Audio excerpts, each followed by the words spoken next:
and it's still a part of the fire department. We just work in a different capacity. No. Okay. But I'm trying to be arson investigator. Oh, we on now. What's up, y'all? Where everybody at? Nah, it don't work that way, bro. No, it says live on the screen. Yes, but we would have to go back and get all of those people back in. I think it's people coming in. Let me see. Let me check my Facebook. Because I just got the notification that it went back live again. Thanks, Honey Bunch. Yeah, this man got a whole big ass plate. About to be chopping. Mama Luke. Yeah, we back in now. We gotta wait for people to get back in. But yeah, you. Yeah, look. You say what's my favorite track? What's my top? Let's say top. I was stuck on the Julian said Jackson was boring. I'm gonna have to agree with him, bro. Sorry, I'm sorry, bro. I'm gonna have to agree with him. You on mute, Julian? But we can't hear you, Julian. Unmute your weak ass mic. I thought I muted it, but no, Jackson is doing absolutely nothing for me this year, dog. Outside of J5, Jackson is doing absolutely nothing for me. I'm gonna keep it 100, dog. Jackson, like I said earlier, dog. Alabama State gave Jackson the business, dog. I ain't gonna say they get. Hold on, no. I haven't seen the business, dog. Now, they did not give him the business. I think they won, but they did not give him the business. Listen, was Jackson louder than Alabama State? Yes. Wait, so you're gonna tell me Alabama State sound better and have better song selections? Absolutely. So are you talking about the 5th? Yes. Because they got spanked in that 0. The 0, yeah. I would say the 0 was kind of even. That's what I'm saying. Like that, like that fifth. Well, you asked what's my song of the year. I already told you that first song. Yeah, that Family Ties smack. That first song that they played is massive, dog. And then they followed it with My Life, and then they followed it with Vaccine. Yeah, that I think that's in my top 3 as far as songs of the year, man. And then, oh man, it's tough from there because I haven't really heard anything that blew. I like that Chloe Bailey song that Hot wrote for PV. Yeah, I just want them to play it, bro. I want them to play it. Like, I think it'll be better against Southern. Yeah, I was talking to Julian about it at the game, man. When they played it, I was like, that's some heat coming from that arrangement. But it's empty in parts because boys not playing. What about I'm thinking about Southern now. Like what song? The one popping, because I'm not impressed with it. Now that's who's boring to me this year. But the one popping song that they got is that power theme song. The power theme, the Kanan joint. Yeah. That Kanan is dope. That whole smack. Yeah. But after that, I can't say that I was impressed. Now, let me tell you who impressed me. And this is not saying that they were great by any measure, but the Dega and Jackson battle for me has been the battle of the year. Which one? Dega and Jackson. Bro, Julian and I said the same thing. That's the best I have ever heard. Man, say I've never heard a Dega that clear. Nope. And it's not saying that they were amazing, but that's the cleanest that I've ever heard Dega.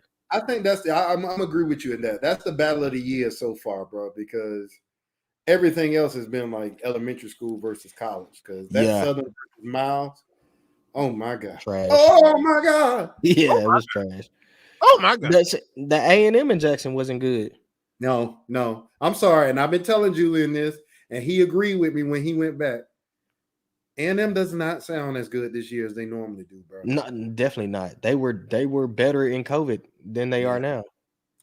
Yeah, and then Norfolk burst on the scene with a huge performance, but then they disappeared. Like they're gonna have to get that media team up, man. Bruh, I was saying the same thing. Like when I saw that show for Houston. Listen, dog. Let's keep it 100, dog. And Norfolk, we marching and losing, but I'm not gonna sugarcoat anything, dog. We all know that Norfolk has these spurts, dog, where when we get put on the grand stage and we kill the grand stage. And then after that, we go hiding again. Hey man, put the link in the social media so some of these people can jump in here, man. Y'all come talk to us, man. This ain't a conversation with just us. Get in here, bro. No bad. I ain't even seen that, but I can't imagine. Like the thing about it, y'all. So Julian and I both went to Norfolk State, y'all. We did not focus on stand battles at all. 90% of our music rehearsals were specifically for that field. Dr. Sanford didn't care about that stuff, man. So like we would go in and we would rehearse like the newer song, like Contagious. Like Contagious, that was before even Julian got there. We would rehearse that because it was so long. But for the fifth quarter, only 01. Yeah. But the fifth quarter, no, man. Dr. Sanford, man, we ain't rehearsing that. But you go listen to that, like everybody talks about that 0-2 battle between us and North Carolina A&T. On the field, Norfolk was flawless, man. We were really good. And this is gonna spark a conversation. And in my opinion, the best HBCU field show performance, and maybe we need to talk about this on the show too, is that Honda performance that Walter talked about. Yeah, I mean, bro, y'all were like legendary status for that show. Like we talked about that show when I got to PV, and that show was shit. One of the greatest shows ever. I'm just gonna put it. There was not one thing that you can count as a negative in that show. Not in my personal opinion. Man, Zach, get your ass on here, Zach. You can sip your whiskey on here. What's up, brother? How you doing? What's up, y'all? And I'm the same person that said something before. I'm Michael Corbin on Facebook. What's up, bro? I've been in both. I was listening in both places. But let me tell y'all. First of all, that Honda performance. Yeah, bro. I'm from Virginia. I'm from Newport News. I had my cousin was a drum major that day at Honda. Yeah. We didn't see nothing unusual that day at all. For anyone who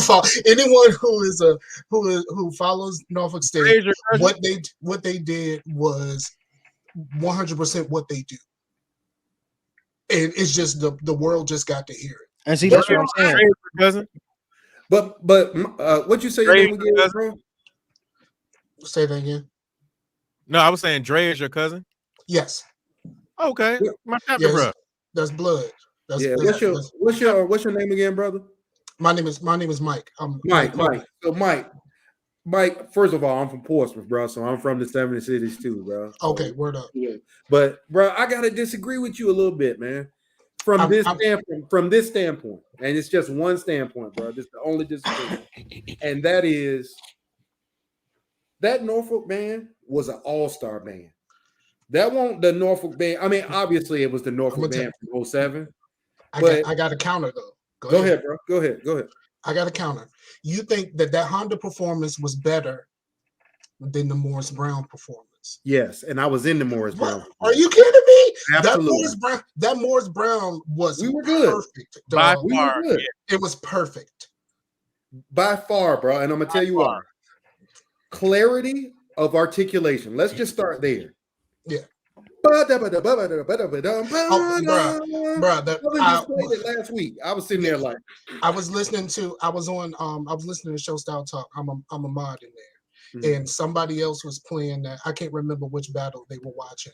Yeah. And I was just like, yo, dog, this sounds horrible compared to I mean, this is what I know. Like, you know, I'm Virginia over everything. Yeah. You know what I mean? Even those disrespectful bastards at Virginia State. Come on, you know. But look at it.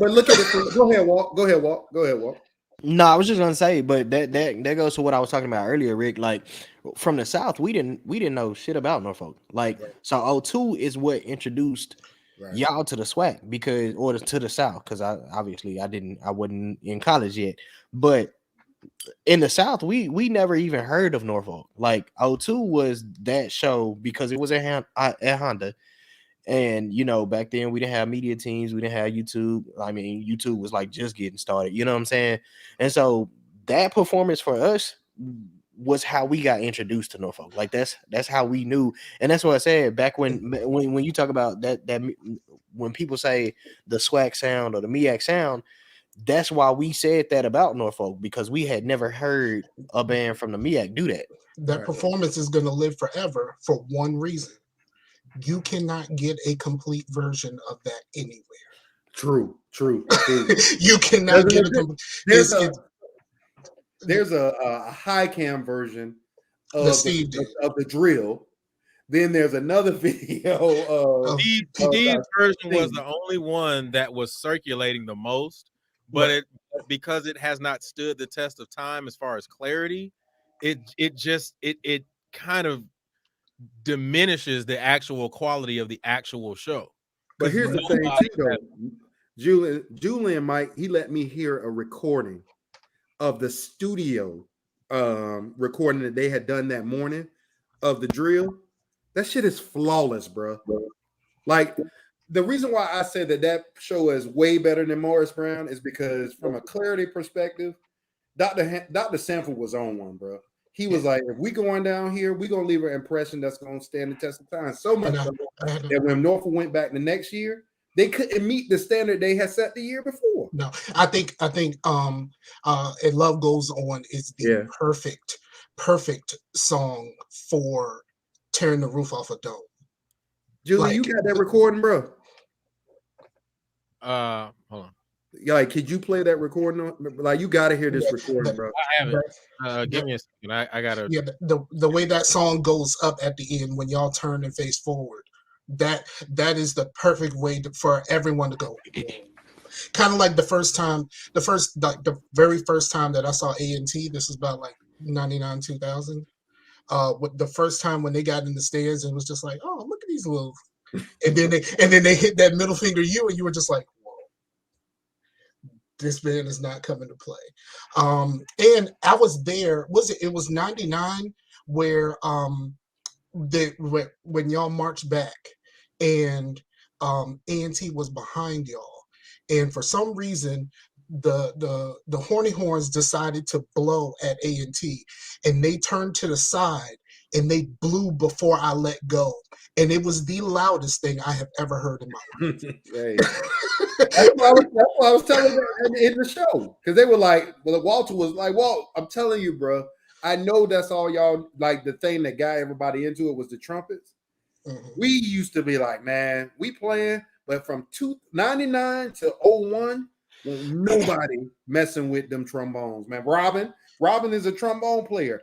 Man, they was eating everybody lunch, bro. Like, I had another cousin that played clarinet for y'all around that same time. Who? My cousin Shannon. Shannon? Yeah, my cousin Shannon played clarinet for y'all. Okay. Yeah. But that's how I really got into, like, I got a little bit deeper into Norfolk State when she started going. Before then, I'm from Newport News, so the only thing I really knew was Hampton. Right. And, of course, Hampton's rivalry with Howard, blah, blah, blah, whatever. And, of course, like, a little kid, I see Hampton at their homecoming parade, and it's like the most amazing thing you've ever seen in your life until you go to your first Battle of the Bay, and you're just like, oh, this is different. So Rick, give me your favorite song from when you marched. What was your favorite joint to jam? Turn on the Action. A whole bunch of trash songs. No, I'm gonna give you a couple, bro. Turn on the Action, because that's the first time I ever heard, and Julian talking trash about me, that's the first time I ever heard a trumpet player articulate on an E above double C with double tonguing. And that was Julian as a freshman, was double tonguing on double E or E above double C. We had this one part in the I played it in the upper register. Julian played it in the octave above us. So Turn on the Action, Carry On, and they're all drill songs. Our stand book was garbage, bro. I hate talking bad about my school. I love my school. When I marched in the Legion, we did not have a book in the stand. The best thing we played in the stand, like, I'm gonna tell you how bad it is, and this is what Julian is talking about. The first song we had that I felt even remotely resembled the SWAC was this arrangement we played of All Null. We are. Right. And the only reason I thought it was weak was because the one time we played it, there was nobody in the stands because it had rained that day. And so we were echoing all around that stadium, bro. But all my favorite stuff, it was on the field. Half Crazy. Robin, please get in here. Robin, I don't know about Sweet Love. I love you. I don't know about Sweet Love. And it's because we played it. Sweet Love is great, but like when you go to all of the games, every game you heard it so much. It's like that episode of The Fresh Prince where he was trying to make Ashley's song pop. He kept calling in requests and make up your mind, and then by the time she got a chance to actually perform it, nobody showed up because they had already heard it a million times. That's kind of and to us, Walter. You know what? You know how you got them songs in the book that when the band director called it, everybody, let's go. The song, you know what that song was for us? PYT. Oh man, let me tell you the funny thing about that is that was PV before I got there. Yeah. 05 PYT, that's they go to. They gon' and the K gon' yank that hoe. Like really? The K PV was known for 05K and PYT. That they was gonna yank that hoe. But man, my PYT, bro, the trumpets put that foot up on that top bleacher. We're like, oh, we about to eat on this one. Yeah, Quan the whole song up. Yeah, see, for and Quan. For me, it's two songs. It's On the Field. It's Can't Let Go. Prophet Ed wrote it, and when I tell you we used to jam that joint, we played it in the Tournament of the Roses parade in 09. And then my favorite stand tune while I was there is Getaway, and we 2010 fifth quarter versus TSU. Man, say. We gonna give you hell. Did you ever hear, Walter? You got to go check this out, bro. Our arrangement of Before I Let Go, I love playing it, but it was Jackson's arrangement because, like I said, Mr. Adams bought all that stuff from Jackson. Our arrangement of PYT is Jackson's arrangement. I had an argument with somebody on YouTube, and this was like years ago when someone actually like commented on Norfolk's version, and they was like, well, this sounds just like Jackson. I was like, same arranger? And they were just like, fuck out of here. And they were like, you have no band IQ. I should stop talking to you. And I'm like, but it's the same arranger. It's literally the exact same arrangement. Like Mr. Adams bought that. He bought a number of songs from Jackson. We didn't play them all, but there were arrangements in our book that were direct Jackson's arrangements. Like, sorry. And we didn't care, y'all. I ain't gonna lie to you because our stand book was garbage. So man, I ain't gonna lie. I would have paid to see the 02 Dizzies versus the 08 Trump Funk. I miss Isabel's Fury Dizzy X. I'm sorry. Hey, look, you wrote that earlier. I was like, "What is Isabel's Fury? What is that?" That was. Remember, it was on the shirts. Right after Hurricane Isabel. Yeah, that was the what was it, the 02, 03 shirt somewhere around there? That wasn't my shirt because 02 was my last year, so that had to be 03. No, it was 03 because that's what we call the 03 Dizzies. Yeah. That's what I said. We need to bring the Isabel's Fury. Yeah, too. That we're not making love no more. That's Julian's arrangement of it. It did smack, but remember, like, that's another conversation. We can get to that in a minute, but let's finish this. Like, I love my band out, but it would be great to see Norfolk cancel some of them old daddies that we played even before I was in the band and replace them with some new ones in the book, man. Speaking of which, who wrote that? Who wrote that? Speaking of slow jams, who wrote that Knocking the Boots for PV?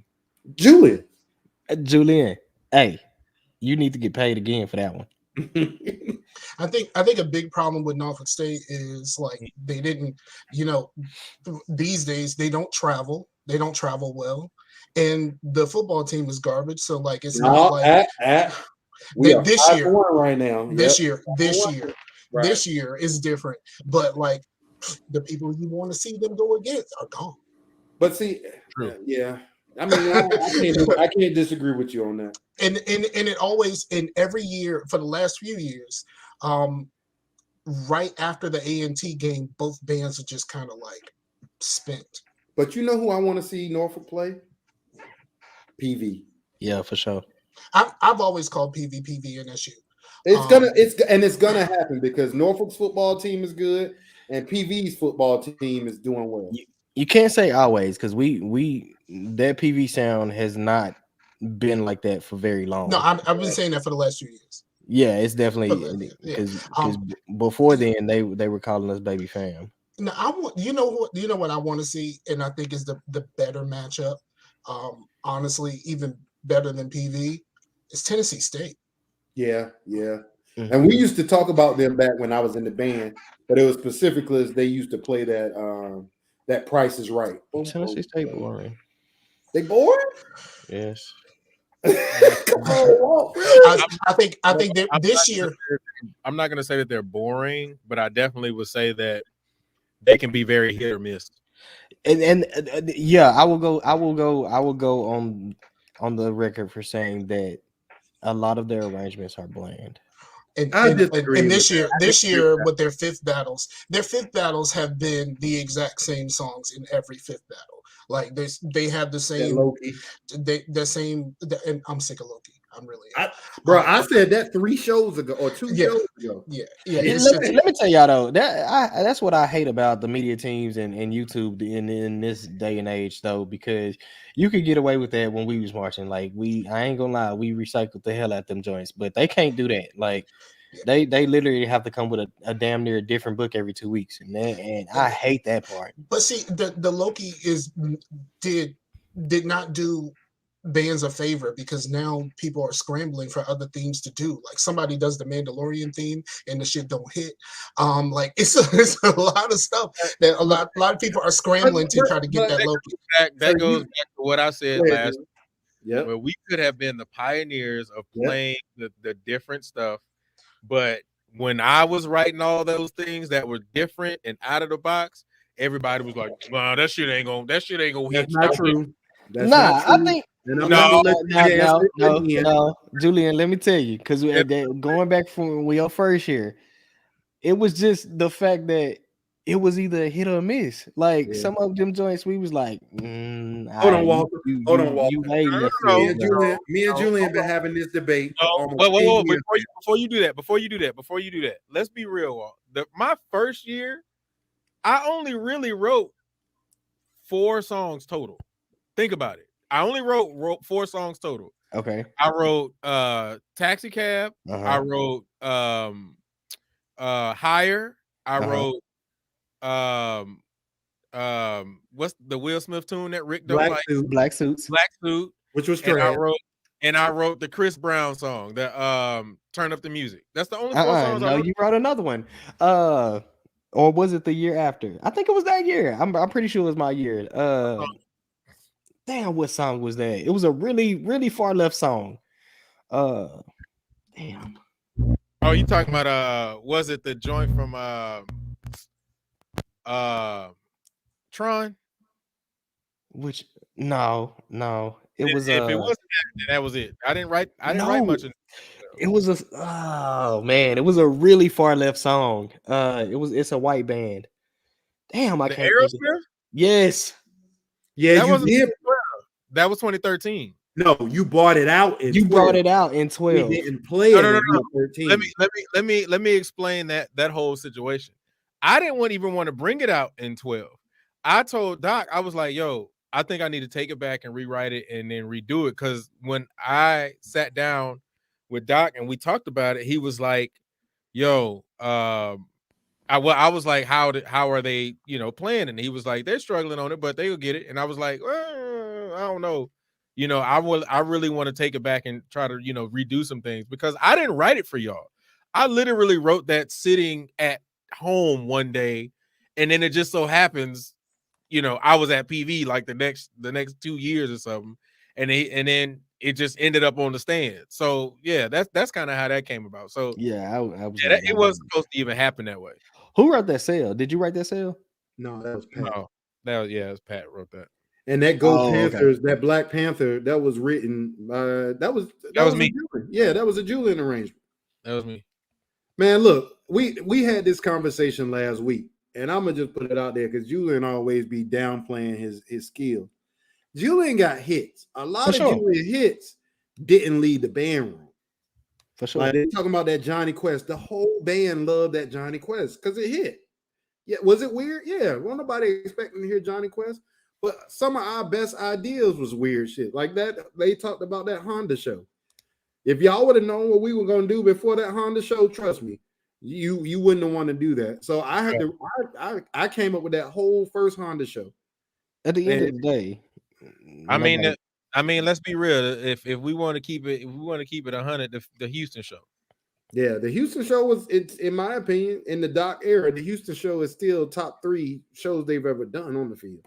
I'm a snob when it comes to Honda. Nobody can tell us about Honda. We can do whatever the fuck we want to do at Honda because we've been that many times. So you cannot talk to us about Honda. Mike, what band you march in, bro? That's the thing. I didn't march. They didn't march. Okay. I played a little bit of trumpet in middle school. My dad did not see the value in music, so I didn't. So I've had lessons on a drum set. So I played drums a little bit. I got a digital kit at the crib, but never really did anything much with it. But no, I wasn't allowed to march. He bandhead by way of family though. He got hella family. Right. Yeah, most of my family went to Norfolk State. I was just gonna say they sound like legends too. Yeah. Well, I mean, my one cousin is. I mean, he was a drum major 2 years. So, but yeah, it's being a fan. It's just being a fan.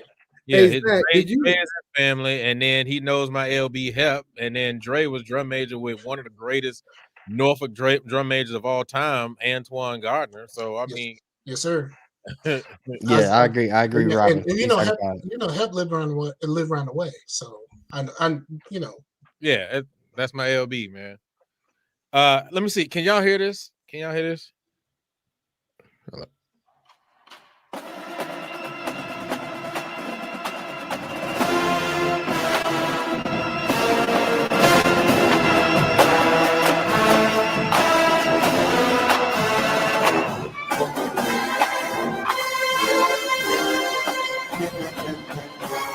You can hear every part, not just the baritone.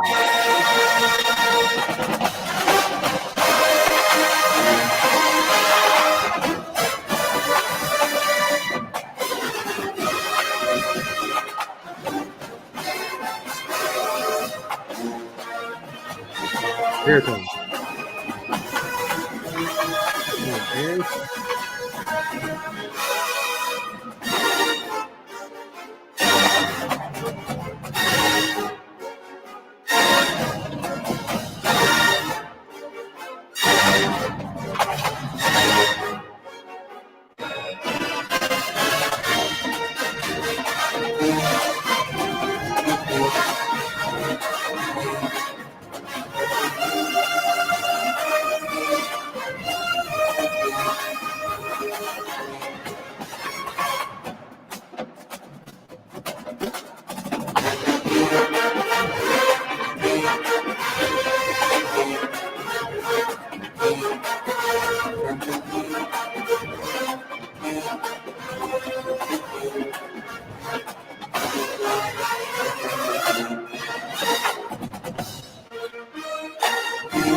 Yeah, trouble.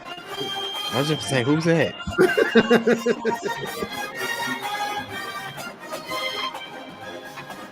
Yeah, Jupiter was fire, Rob.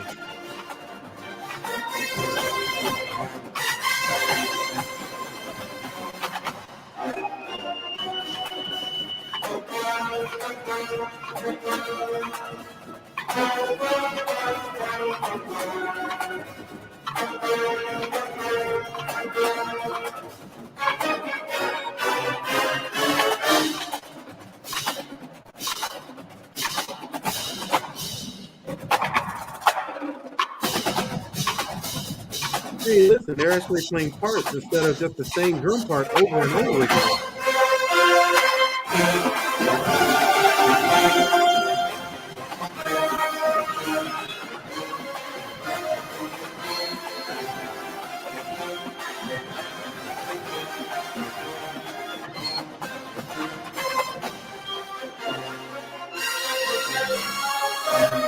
Come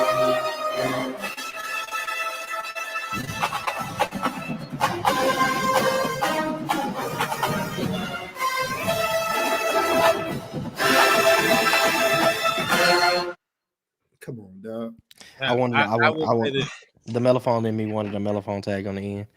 I remember because I marched. That was my last time marching, so I remember going in there for that and doing that. And I don't know, dog, we were just locked in that whole situation. Dog. Like we were from there to even when we went on the field. But I will be honest with you, as a trumpet player, you know, as a person who marched in the Legion, I listened to that clip religiously. And every time I listen to that clip, dog, William Bethea stands out to me the whole time, dog. That MD part, dog, is nuts, dog. Especially in the beginning. Especially in the beginning, dog. That part is nuts. Dog. Them Piccolo was shitting on y'all though. Oh, absolutely. Absolutely. It goes back to the conversation that, you know, because I found y'all because someone posted the clip in the Meet Me on the 50 group. That's how I found y'all. And I went back and I watched some other stuff, but I did watch the whole where y'all talked about the National Battle of the Bands. I watched that whole show, and the conversation about the drum lines. I was just like, yo, dog. There's something different. There's just something different at Norfolk State that a lot of these. Can I tell you what, Mike?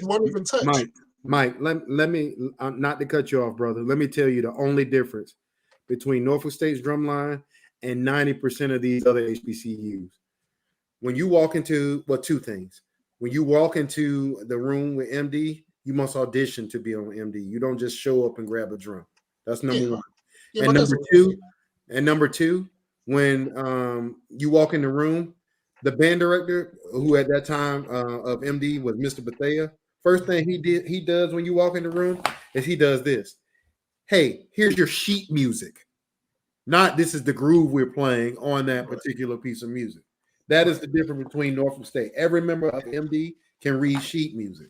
Every member of MD has a part specifically written for the song that they're playing. Yeah, there's a guy on YouTube, because I watch a lot of YouTube, and he records Norfolk State from a few years from the perspective of like being back there with the drum line, and like their support of songs is so different.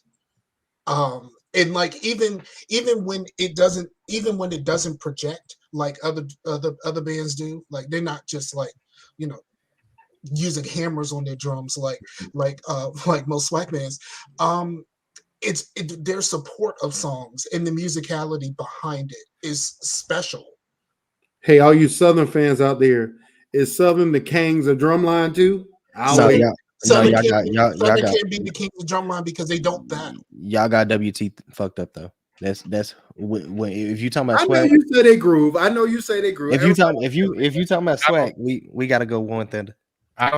First of all, I don't think any of the Southern folks are still in here, but definitely Warren Thunder is definitely better. And you talking about? I mean, I'm a big old school box fan, but WT, yeah, they not being touched. And Warren Thunder. Didn't the exact same Warren Thunder get smoked by Southern Miss? When was this? Smoked by Southern Miss. When was that? Come on, too. This a few years ago, but they got smoked by Southern Miss. I ain't never seen. But that's because their drumline serves a different function. Their drumline is the true meaning of a drumline as a drum set. Yeah. And like shout out to Teddy. That's who was on that show Mike was talking about. My boy Teddy. But shout out to him. But Jackson's drum section, I'll give it to you, man. They do be grooving. For sure. But Norfolk State, MD calls them, they say rudimental funk, which means you can still groove and play college level drum literature. I mean, I've seen battles before between you know a PWI and a HBCU. It was not close. Southern Miss smoked. Well, if they went against Norfolk, it would be close. Matter of fact, MD performed at PASIC not too long ago, the Percussive Arts Society International Conference. They performed. And Cole Steele did a whole clinic. What'd you say, Walt? Devin just posted what I say about WT is they fill up their parts to the brim, and yeah, it'll get cluttered if they not on it, but they are usually on it. Now I will say in the SWAC who got the best bases, and I hate to say it, but Chocolate Thunder got the best bases. Graham. Them bass drums they're tuned so deep that they're loud as fuck. Nobody. I'm sorry. Go ahead. It outshines the band.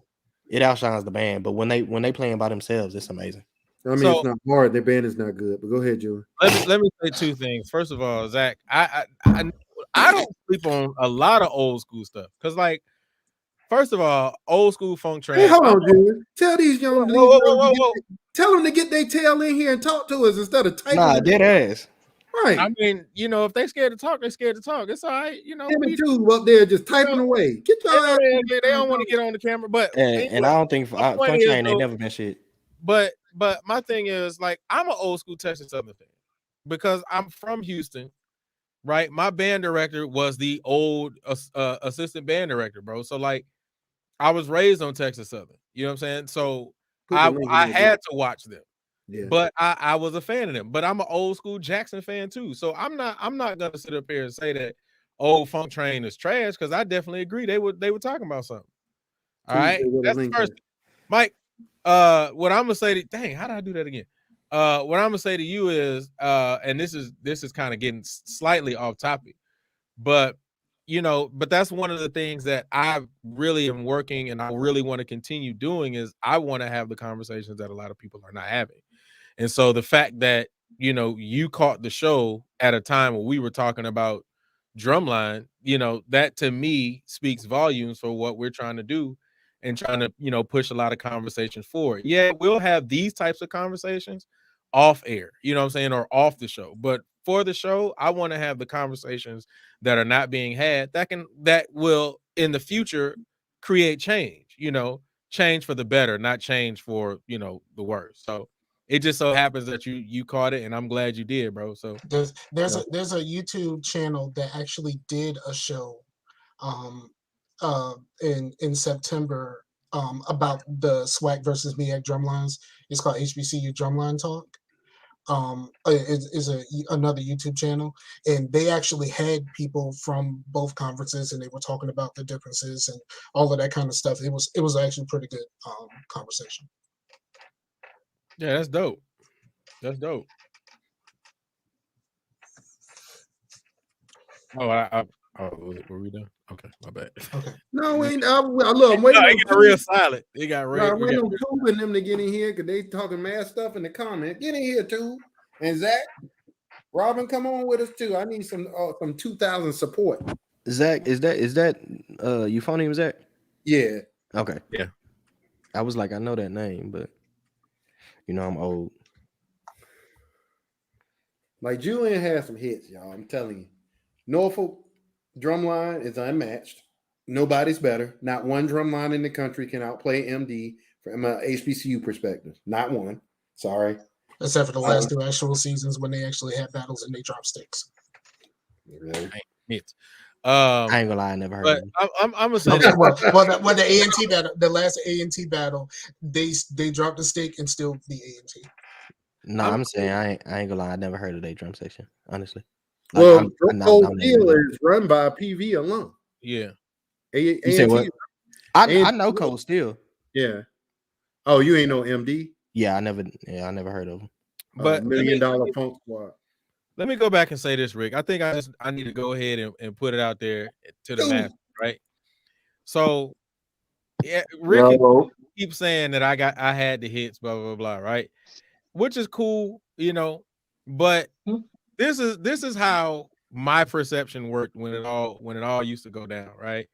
So I would write a tune, and then I would give it to the band, but y'all know I was like doing triple duty, so I was never officially there to work the tune.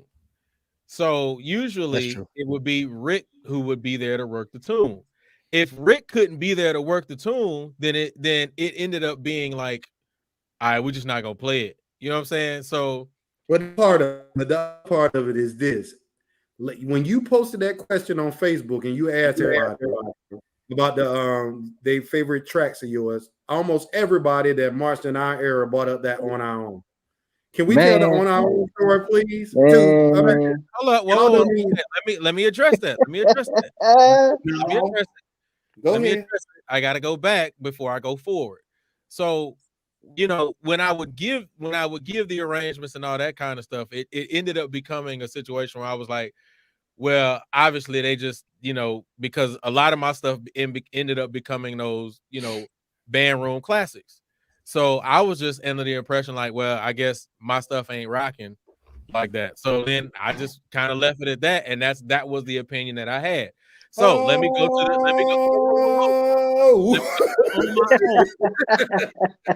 the On My Own. So the way On My Own worked was what's happening, big dog? Rick asked me to write it. As a matter of fact, let me. How long before we played it? Let me say it the way he says. Let me say it the way he says the story went down, because I don't remember it going down that way. Okay. Rick begged me to write it. Yes. More than once. I don't remember that conversation. I just remember he asked me to write it. And so I did. And then what happened that time was, honestly, anybody out there who's a PV, here's the true story. We weren't going to play it. It was not going to get played at all. We were never going to play it. The only way that we ended up playing it was that last was a UAPB game, right? Mm-hmm. And Rick was like, yo, bro, we hitting this game, daddy. Just put it on the stand, dog. Just put it on the stand. Just put it on the stand. I was like, all right, cool. So I printed it out and we put it on the stand. But it was not going to get played. It was written, and it was not going to get played. Man, that joint rock. Let me tell the real story now. He gave y'all that sugar coated. I asked Julian to write that song mid-season. No, you didn't, bro. There was plenty of weeks left in the year, and what story are you telling? Julian kept putting it off and putting it off. You know how calling and begging him to write the damn song. You know how I know you lying? I'm not lying. Yo, everybody on this panel right now, dog, especially if you're from PV, anybody listening, this is gonna go out in the airways. People go share this. Let me tell you how you lying, bro. Because me, you, and Hop had an idea for a show. Remember, that ain't got nothing to do with what we're talking about. No, listen. Remember that show, the sample show, right? Yeah. We had that idea for the show, and we started writing for that show. That is not what I'm talking about. So you're talking about something completely different. We never had the conversation about On Our Own until after. Well, I'm gonna try to finish my sentence because I didn't interrupt you when you were telling that weak ass story you were just telling. So I'm gonna say the real thing. I kept begging this dude to write this damn song. He was like, "All right, dog, I'm gonna write the damn song." When we did the UAPB game, I was like, Julian, I'm running the band this week. Put that damn song on the stand. We playing the song. So we put the song on the stand, and that shit ended up being a straight bop. The whole band loved it, and y'all learned it fast. Because remember, y'all didn't have no time to learn that joint at all. All we had to do, hey, look, y'all just play it, and we're gonna sit and we're gonna come up with something. Right, hey, have you ever heard that song Walk?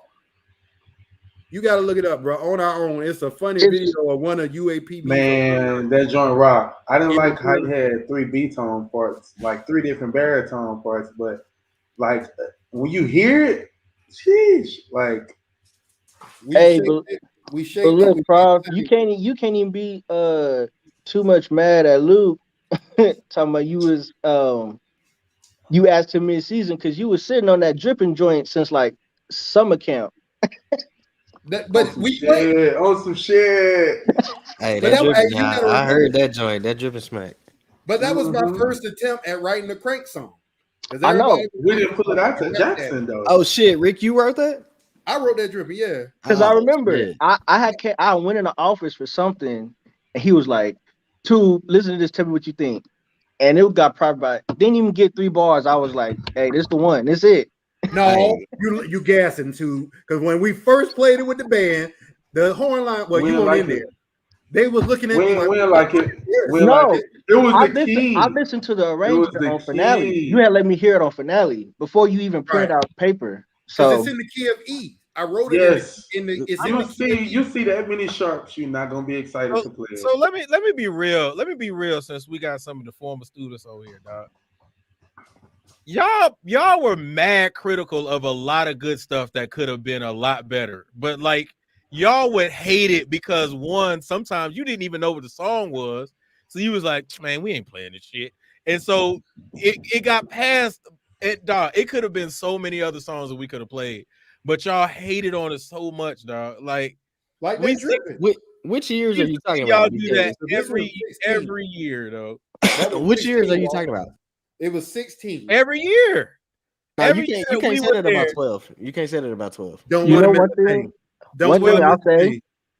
One thing I'll say is that if people wasn't feeling the song, then they wouldn't like actually try to learn the song. Man, they'll play what's on the paper.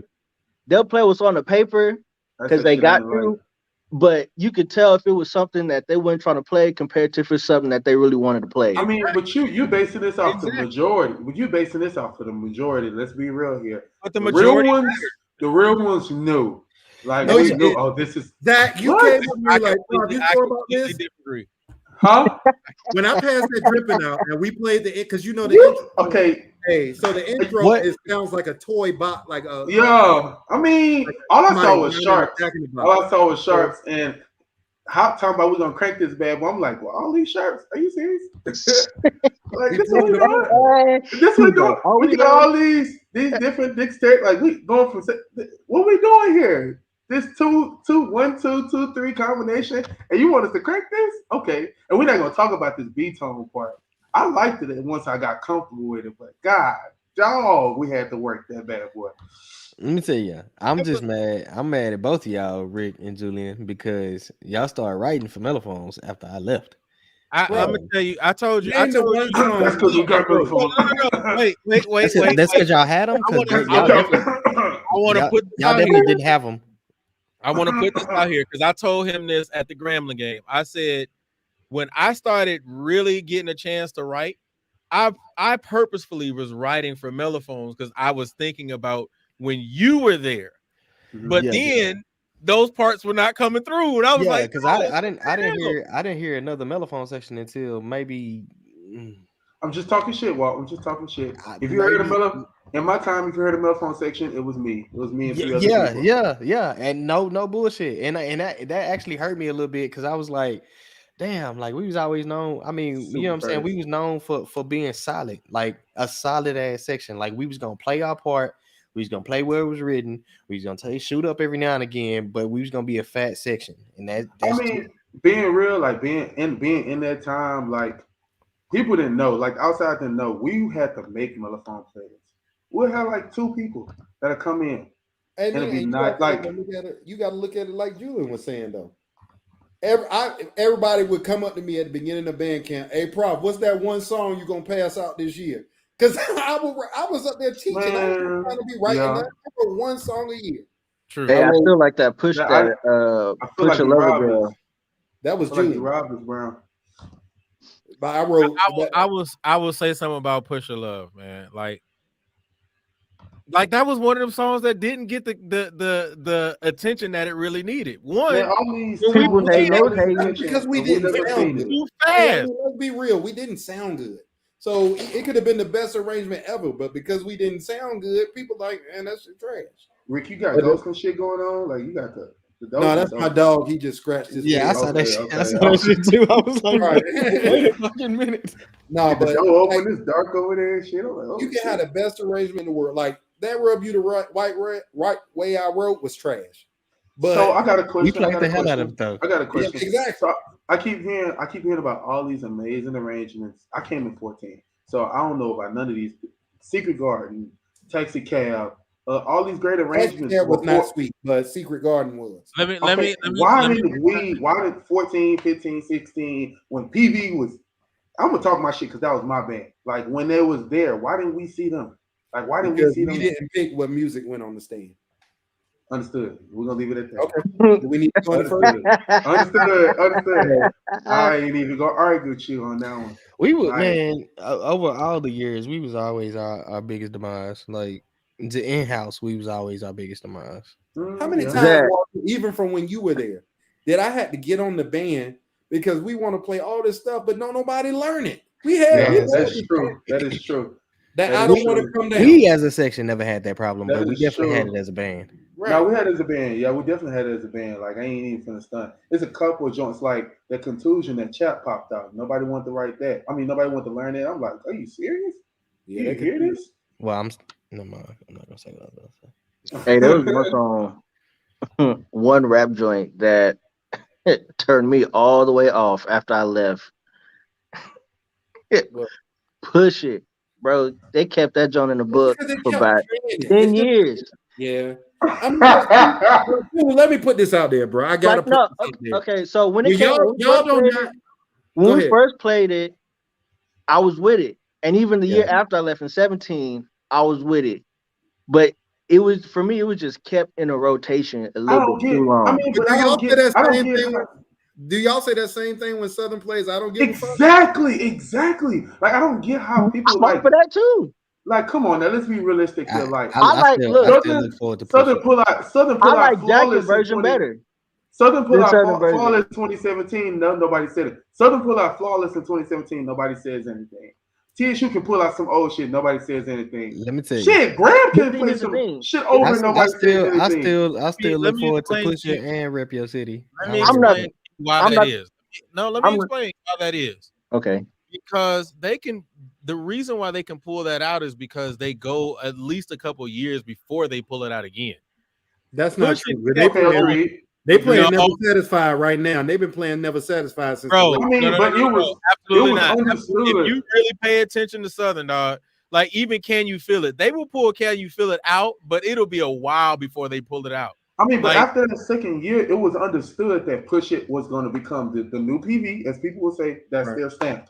It's our rap stamp. Where is the complaints? Like I don't get it.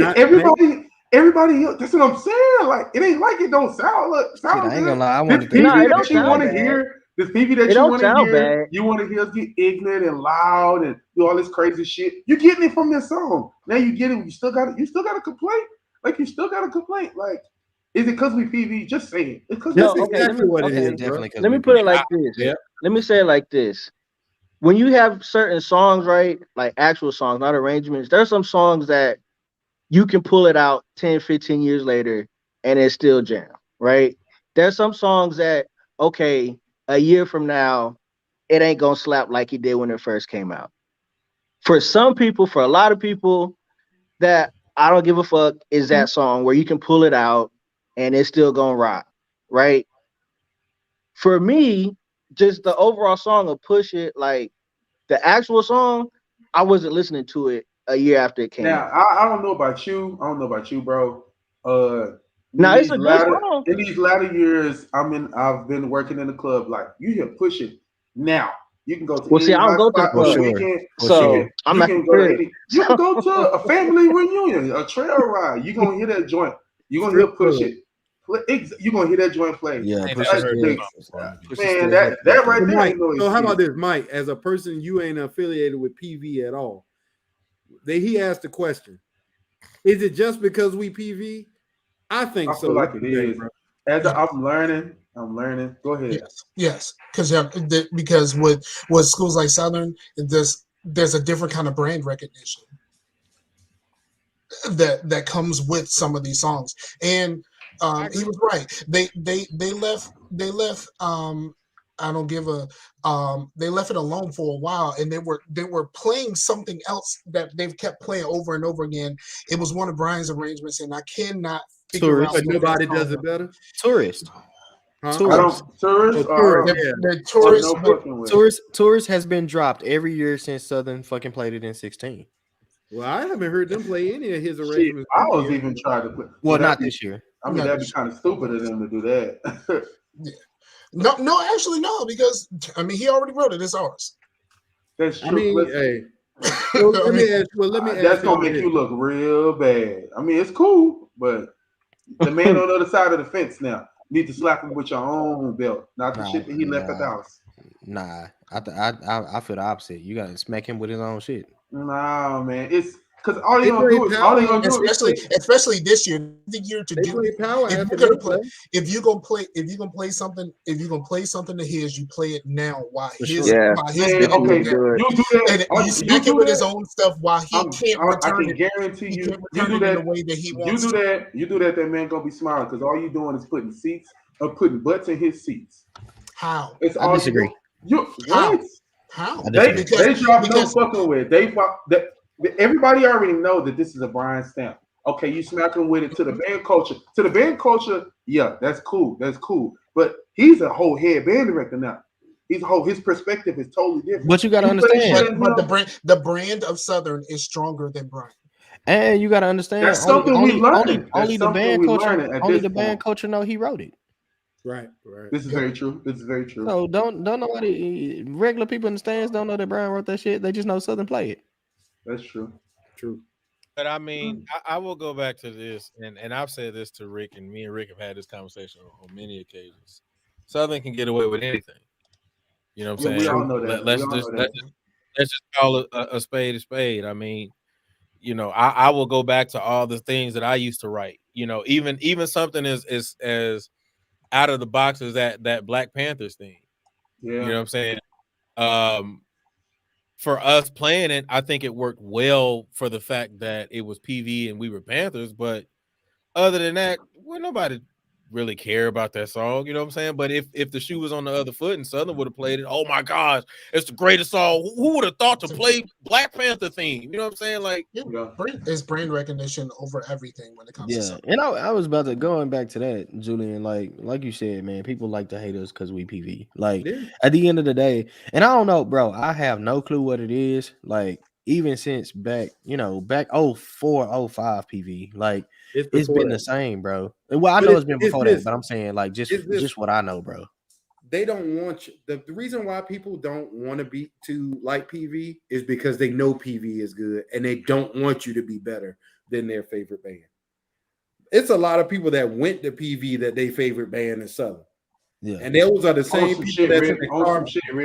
You hitting it on the dot. And they the same people that's online bashing their own band because they're fans of another band. Dead ass. And that was my biggest thing. Like my favorite band has always been PV.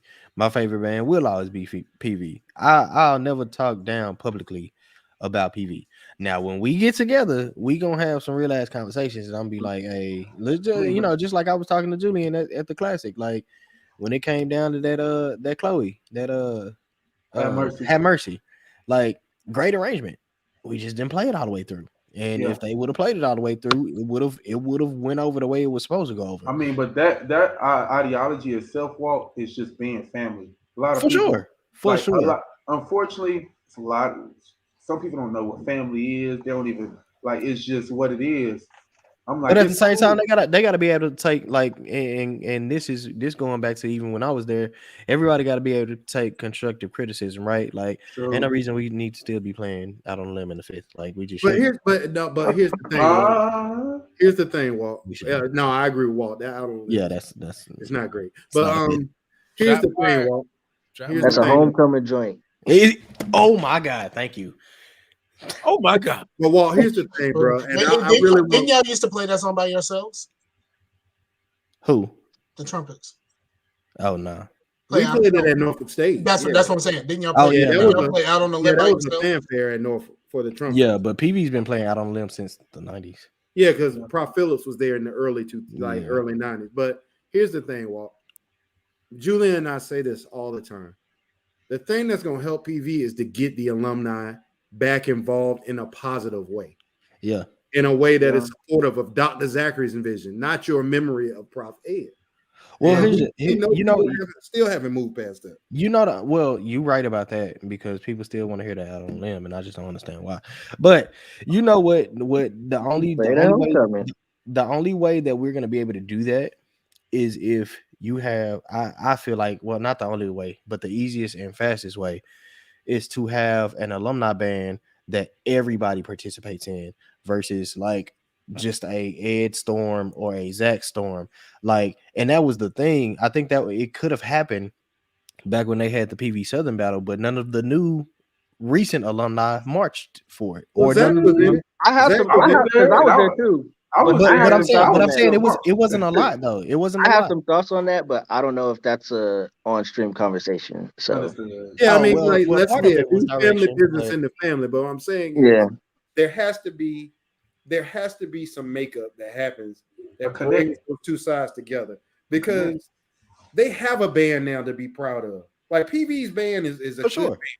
There's definitely something to be proud of, but because there's been so much tension between that faction and Dr. Zachary's generation, that's the reason why that band, like the culture, the history, the tradition, that's what comes from alumni involvement. But it's gonna go ahead, bro. Go ahead. It's gonna take what's on this card right now because the two young brothers that's on, I know both of them, and I don't think we ever marched together. I know me and Zach never marched together. No. We did. Yeah, we did. Yeah, we did. But you know, I know both of these young brothers, and I respect both of them in their light because I know what they brought to the band and who they were in the band, and it's got to be that across the board. What happened? Well, I'm not even gonna put that out there. We can discuss that as a family. But what happens is, and this is just speaking on everybody's band, so I can say this part. What happens is, you get a lot of motherfuckers that really wasn't shit, and then they be coming back and want to speak on it, everything that they felt like the band was, or everything that they felt like they was, instead of having. I mean, like, let's be real. The ones of us that really be on that band head type shit or was real, real legends in the storm, we done moved on. Like we really be on some grown people shit. You know what I'm saying? So it's like the conversation is starting here. It just has to start amongst the right people. Because like I said, you get alumni to come in that, really wasn't, they just like the tradition because they was in it, but they really wasn't good. And then the thing about it, that's a lot of what I do with this platform too. Because we had to keep our mouth shut a lot. And y'all know some of the conversation I had to have with our band, from building just an overall pride in being in the storm as opposed to other things and so forth. Yeah. But this is a perfect opportunity for me to vent some of that frustration where I had to bite my tongue when I worked at PV. I don't work at PV anymore. So I'm going to say what I got to say from some of these backslide alumni and the administration there who ain't shit. Like, I mean, it's a lot there, bro. And I'm gonna say it because I ain't go to PV. I went to Norfolk State. I worked there. PV's band is good in spite of, and I want the public to know that PV's band. That's the beauty of it. That's the beauty. I agree. And I'm completely supportive of the storm. Niggas don't even understand. They don't know. Man. Ooh. I would have said to have all four walls counting against you and you still come out on top. Come on now. Hey, bro. So it's a great conversation, fellas. I got to get out of here because I got to be up in the morning. So I'm about to tip, but it was good seeing y'all, man. And Mike, man, thanks for joining us, man. And all no problems. Thank you for having me. I'm about to tip. Y'all can stay on, man, but I'm about to tip, man. But good night, fellas. All right, bro. No. We all got to go. Perfect. And look, there's no disrespect to nobody, but hey, I'm glad he hit it because I was sitting over here looking at that clock. And now I'm like, yeah, it's time to go ahead and get it because I didn't miss the Rockets game tonight. We didn't lost. God damn it. Hey, Julian, I appreciate y'all having me on, man. Absolutely. I do. Anytime, bro. Anytime. But yeah, so we got to get on out of here anyway. So no, I appreciate you, Mike, for rocking with us. Peace, brothers. It's good to meet y'all. Yeah, same here, man. And I'm gonna always tell and say this to anybody, man. I know you guys watch, and I appreciate you guys supporting, man. So, let's make sure that you guys are getting as many people over here to this platform because I like I said before, I want to make sure that the conversations that we're having are going to be the conversations that nobody else is having anywhere, but also the conversations that's hopefully going to create change, bro. For sure. Hey, Mike, go ahead and pub your platform as well, bro. Just join us, man.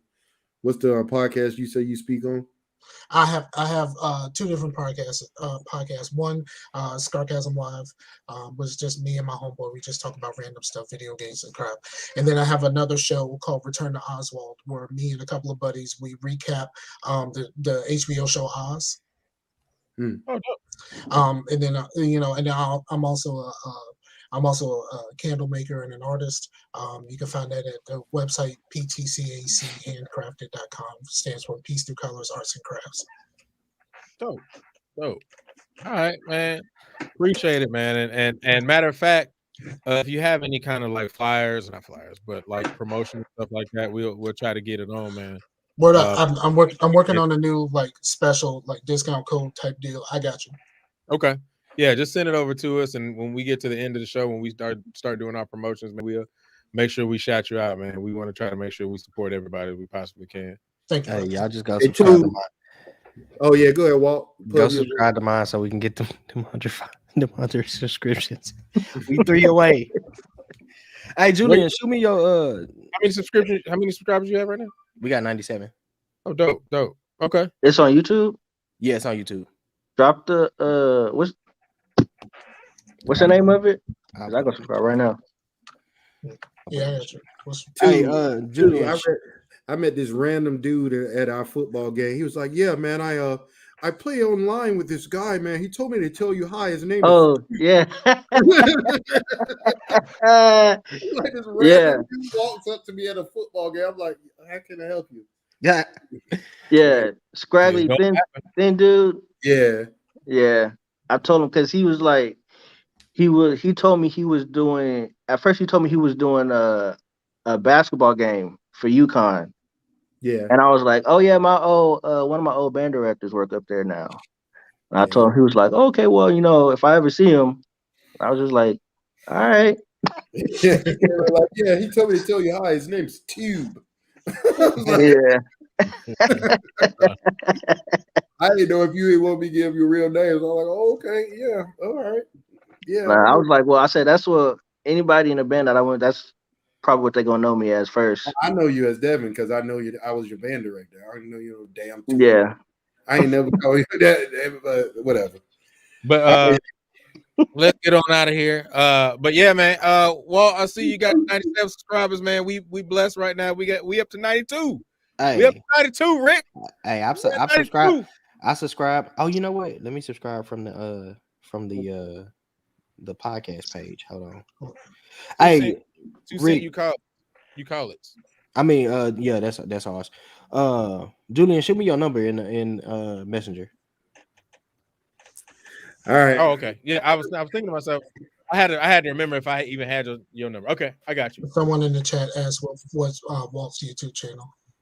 I put it in the oh shit. It's called 2 cent, the number 2 cent, the letter U, College podcast. I'm on it. I got you. Appreciate y'all. We trying to get that handle. Hey, y'all get a percussion section some more love on the show, man. Hey, we got you. Matter of fact, I got you next week. You at 99 now, dog. All right, bro. Hey, I appreciate y'all. All right, peace, brothers. All right, man.